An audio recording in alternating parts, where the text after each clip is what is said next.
I'm just going to have you come this way into this room. I'm going to provide some privacy.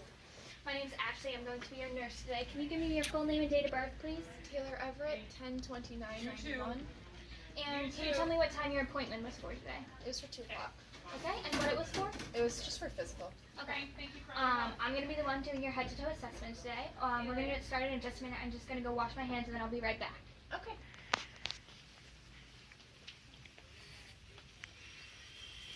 I'm going to use warm water.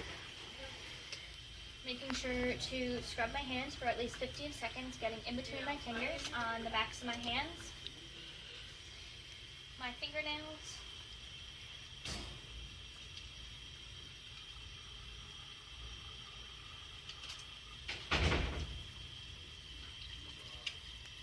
the patient seems alert and oriented ×3. She knows who she is, she knows where she is, and she knows what time her appointment was for.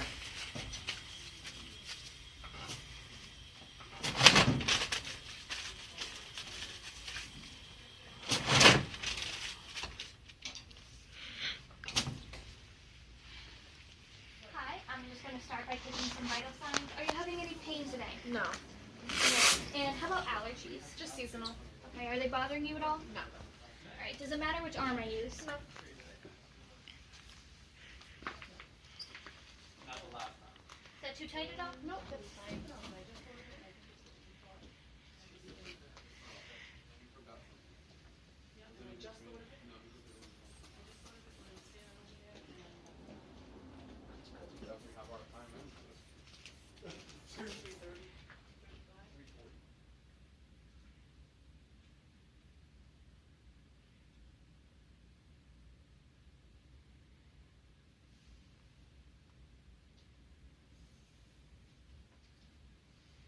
Okay, patient's blood pressure is 106/68.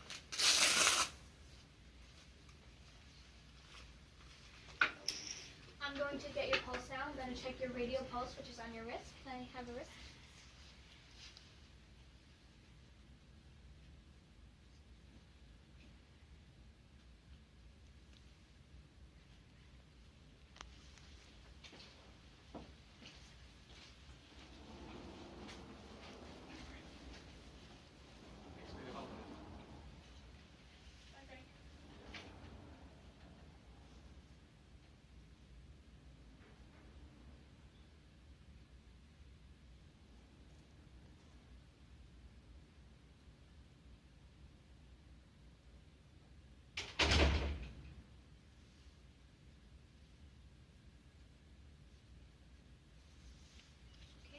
The patient's pulse is 66 and her respirations are at 14.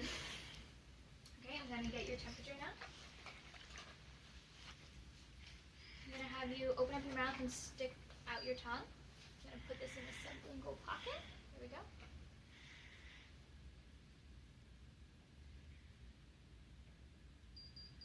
.4. Okay, I'm going to have you come with me and we're going to get your height and weight. You can take your shoes off when we get to the scale.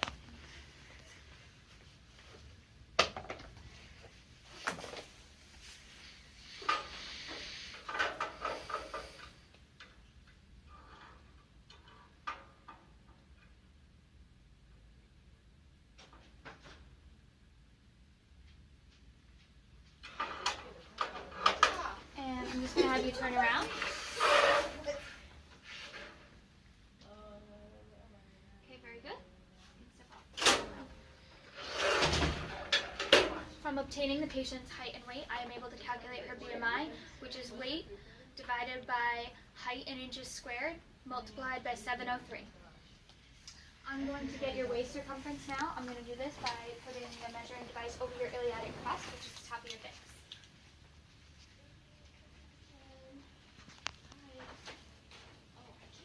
Patient's waist circumference is 27. Before we go back to the room, I'm going to do some feet and balance exercises. I'm going to have you walk towards me heel to toe, please. Very good. Now I'm going to have you walk on your toes back to where you just were. And now on your heels, back to me. Very good. Now we're going to do the Romberg's test. It's where you stand with your feet together and close your eyes. This is to test balance. Okay, very good. We can sit back down now. I'm going to now inspect your scalp. Get some gloves out. I'm going to now inspect your scalp. I'm looking for any cuts, bumps, bruises, lacerations. I'm going to inspect the dryness of your scalp and your skin.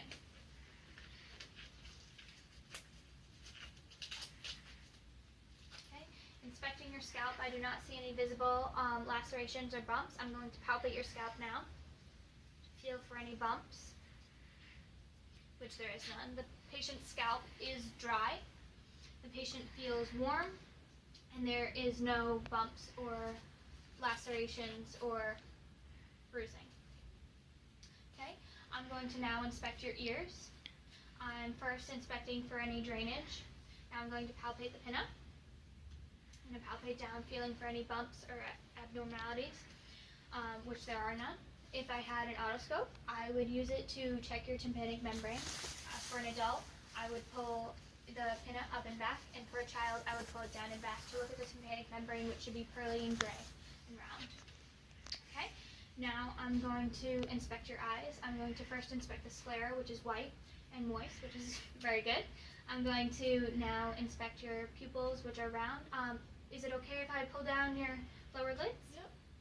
Alright, that is to inspect your conjunctiva. It is to see if it's pink and moist, which it is. Okay, I'm going to now check your pupil constriction. I'm going to do this by shining a light in your eye twice.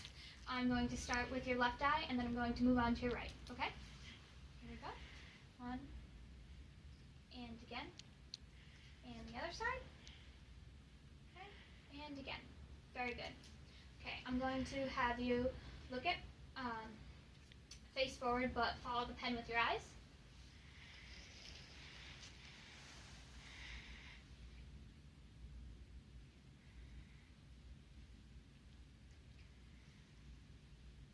Very good.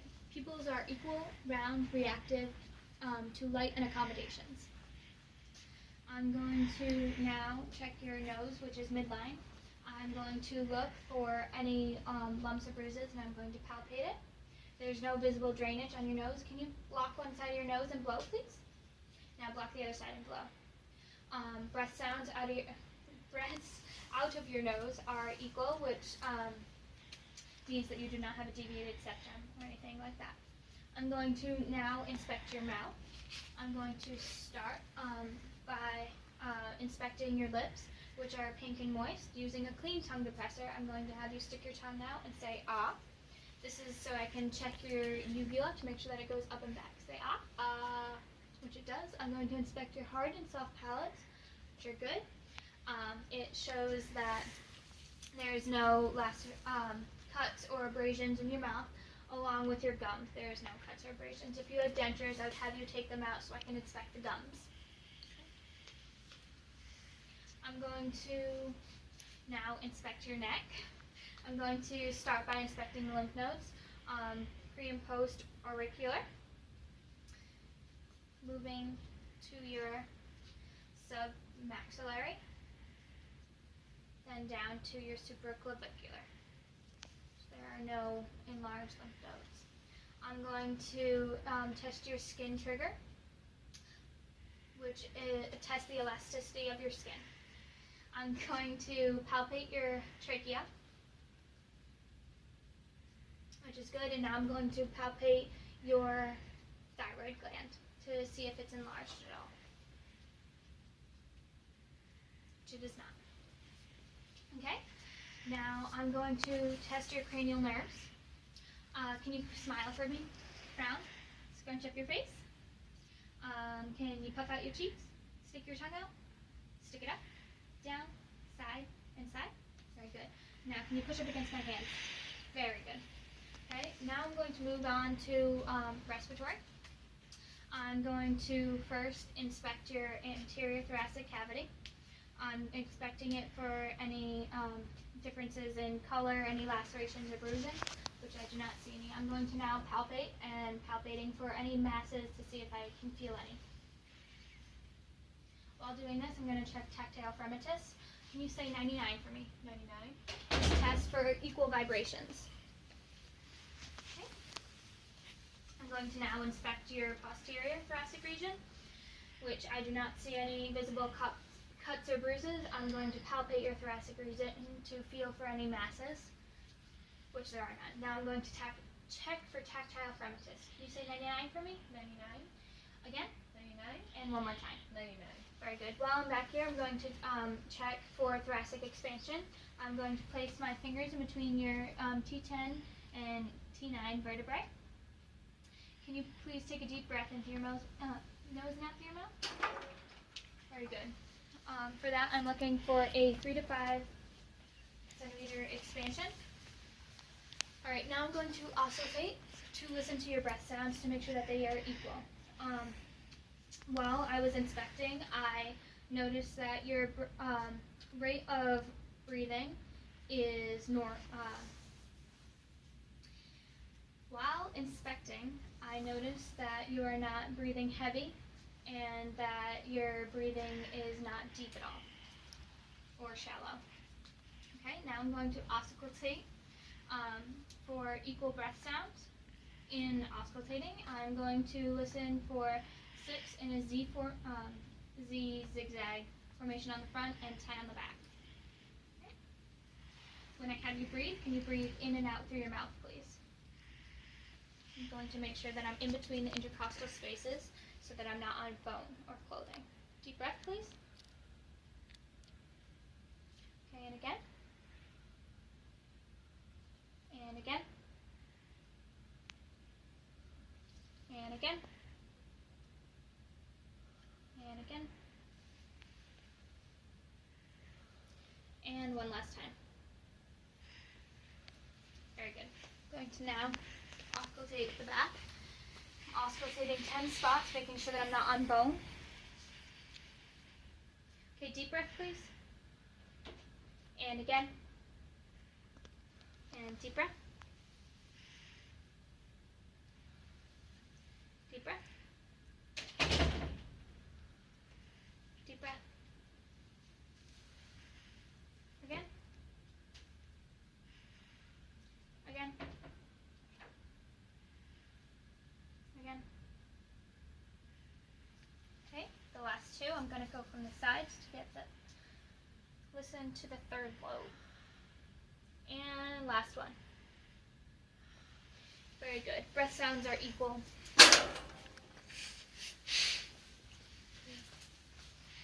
Okay. Do you have any problems laying back at all? No. Okay. I'm going to lay you back at a 45-degree angle to start inspecting and auscultating your heart.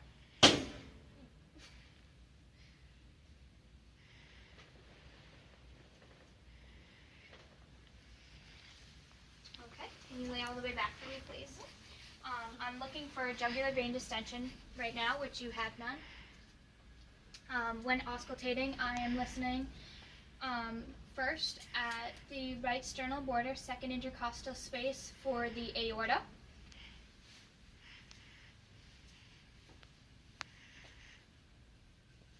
Then on the left sternal border, second intercostal space, pulmonic.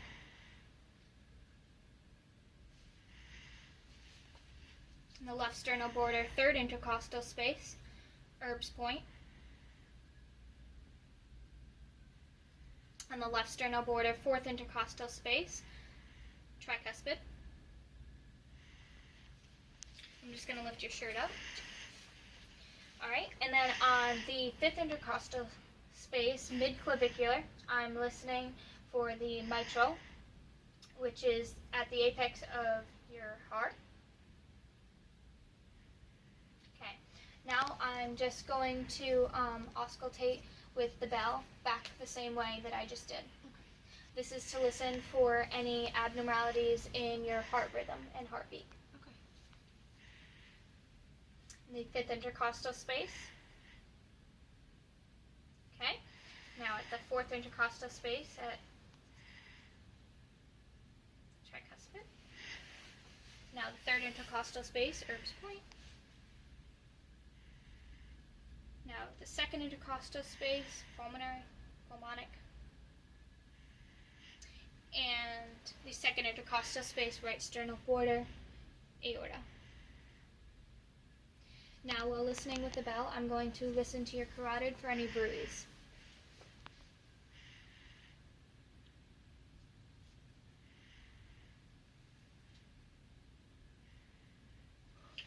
And there are no bruise present. To know if there were bruise, it would be a swishing sound. I'm going to now palpate all of your pulses. I'm going to start with your temporal and then work down to your pedalis pulses. Okay. Her pulses are not bounding, they are rhythmic pulses. I'm going to do her carotid one at a time to make sure the patient does not pass out. Okay. Her pulses are equally strong. I'm going to now check the brachial, radial, popliteal. I'm going to check for posterior tibialis, which is inside your ankle bone.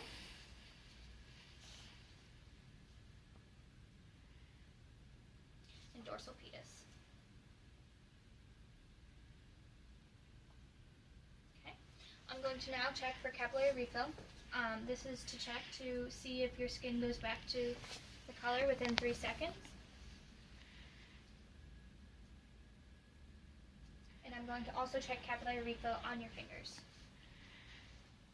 making sure that goes back to the flush color within 3 seconds. I'm going to check for edema, which there seems to be no edema on the patient, and I'm also going to check for clubbing in the fingers, which there seems to be none. Okay?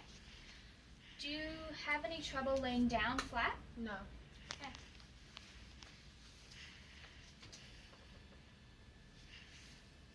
Going to now inspect and auscultate the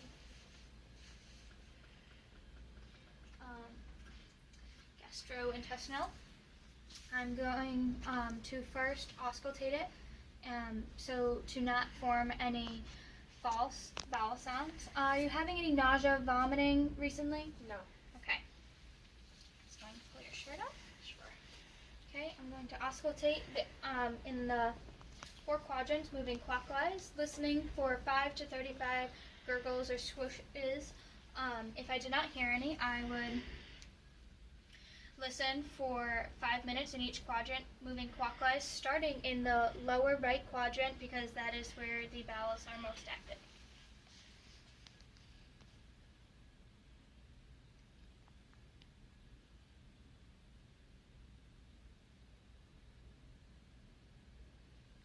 Okay, I'm going to now palpate the abdomen. If there's any pain whatsoever, let me know. No. Any pain here? No. How about here? No. Okay. There was no guarding or rebound tenderness indicating that she was telling the truth about the pain. Okay. Her abdomen is not distended or barreled. She has a nice concave, flat abdomen. Okay. I'm going to now go down and we can let's put this back.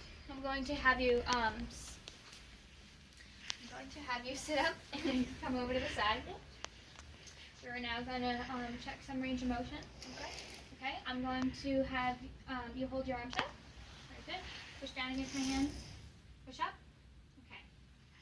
Press my fingers. Very good. Put one leg up. Put the other leg up. Okay. Can you flex your elbows? Roll your wrists. And stick your arms out and up. Very good. And push against my hands. Okay. And push down. And push up. Very good. I'm going to now check the Babinski's reflex. Okay. You have a negative Babinski's reflex. in both your feet and a positive plantar reflex. Okay? I'm going to do one last test. Yeah, we can put your socks on. Because the floor is cold. Thank you. Okay. I'm going to have you stand up and I'm going to do one last test. I'm going to be inspecting your spine. Can you bend over and touch your toes for me, please? I'm going to palpate your spine to check the alignment and check if there's any masses. Okay? Spine is in good alignment. I'm going to now inspect your hip alignment, which seems to be good and even. Okay? And now we are all set.